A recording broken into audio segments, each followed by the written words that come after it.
Calabriche e orgosolo. Ci abbiamo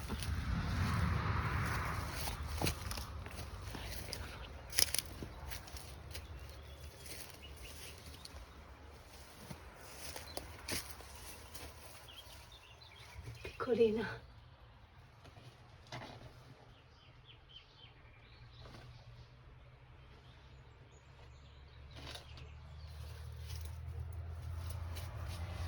Ci sono dei residui di ocra qua sul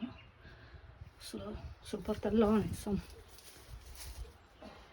E poi qua sopra credo che sia qualcosa che abbia a che fare con la canaletta dell'acqua, immagino. Questo spazio così. Là forse una coppella. Andiamo più avanti. Qui ho visto un'altra. Eccola qua. Sono sempre molto piccole, monocellulari.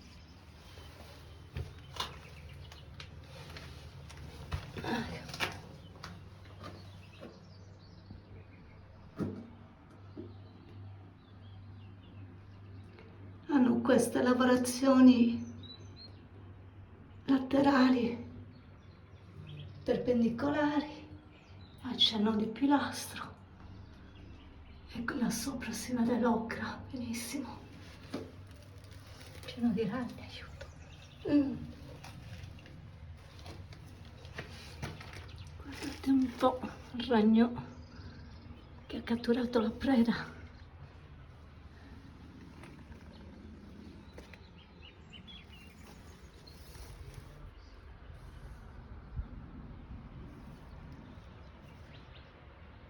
Che posto.